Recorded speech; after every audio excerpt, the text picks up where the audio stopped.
Hello my dear friends, આજના વિડીયોમાં આપણે 26મી જાન્યુઆરી એટલે કે પ્રજાસત્તાક દિવસના દિવસે આપી શકાય તેવી શોર્ટ સ્પીચનો અભ્યાસ કરીશું. મિત્રો, આ સ્પીચને તમે આવનારી 26મી જાન્યુઆરીના દિવસે બોલી શકો છો. 26 જાન્યુઆરી 77મો પ્રજાસત્તાક દિવસ. માનનીય મુખ્ય મહેમાન શ્રી, આદરણીય મંચસ્થ મહાનુભાવો, પ્રિય શિક્ષકો અને મારા વહાલા ભાઈઓ બહેનો, આજે આપણે સૌ એક પવિત્ર અને ગૌરવભર્યા દિવસે એકત્ર થયા છીએ. આપણા દેશના 77મા પ્રજાસત્તાક દિવસે 26 જાન્યુઆરી એ માત્ર તારીખ નથી, પરંતુ એ દિવસ છે જ્યારે ભારતના નાગરિકોને સત્તા મળી અને સંવિધાને આપણને ઓળખ આપી. સંવિધાન એ માત્ર કાયદાનો ગ્રંથ નથી, પરંતુ સમાનતા, ન્યાય અને સ્વતંત્રતાનો સંકલ્પ છે. સંવિધાન એ માત્ર કાયદાનો ગ્રંથ નથી, પરંતુ સમાનતા, ન્યાય અને સ્વતંત્રતાનો સંકલ્પ છે. 26 જાન્યુઆરી 1950ના રોજ ભારતે પોતાનું સંવિધાન અમલમાં મૂક્યું અને વિશ્વને બતાવી દીધું કે ભારત માત્ર લોકતંત્ર ધરાવતો દેશ નથી, પરંતુ લોકતંત્રને જીવતો દેશ છે.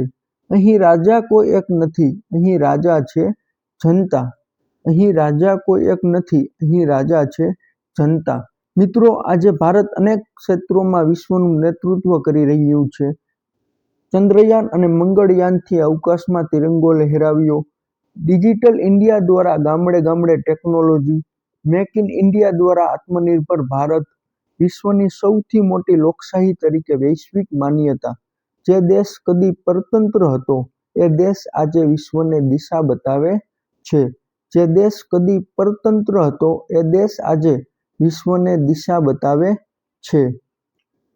મિત્રો, સિદ્ધિઓ સાથે સાથે આપણે સત્યથી આંખ મીચી ન શકીએ. આજના ભારત સામે કેટલીક ગંભીર સમસ્યાઓ છે. બેરોજગારી, ભ્રષ્ટાચાર, અશિક્ષા, પર્યાવરણ પ્રદૂષણ અને સામાજિક અસમાનતા. દેશને કમજોર કરતી બાહ્ય શક્તિ નથી, પણ અંદરની અવગણના છે. દેશને કમજોર કરતી બાહ્ય શક્તિ નથી, પણ અંદરની અવગણના છે. દેશને કમજોર કરતી બાહ્ય શક્તિ નથી, પણ અંદરની અવગણના છે. આ સમસ્યાઓનું નિવારણ સરકાર માત્ર એકલી કરી શકે નહીં. દરેક નાગરિકે પોતાની ફરજ સમજવી પડશે. શિક્ષણને માત્ર ડિગ્રી નહીં, જવાબદારી બનાવીએ. ભ્રષ્ટાચાર સામે મૌન નહીં, અવાજ ઉઠાવીએ. સ્વચ્છતાને આદત બનાવીએ. જાતિ ધર્મથી ઉપર ઉઠીને માનવતા અપનાવીએ. દેશ બદલવો હોય તો સૌ પ્રથમ આપણે આપણી જાતને બદલવી પડશે. દેશ બદલવો હોય તો સૌ પ્રથમ આપણે આપણી જાતને બદલવી પડશે.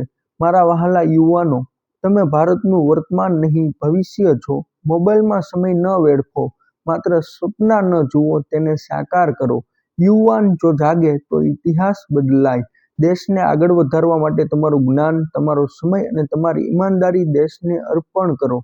આ પ્રજાસત્તાક દિવસે આપણે સૌ પ્રતિજ્ઞા લઈએ કે આપણે સારા નાગરિક બનીશું, સંવિધાનનું સન્માન કરીશું, દેશની એકતા જાળવીશું અને ભારતને વિશ્વગુરુ બનાવવા પ્રયત્ન કરીશું.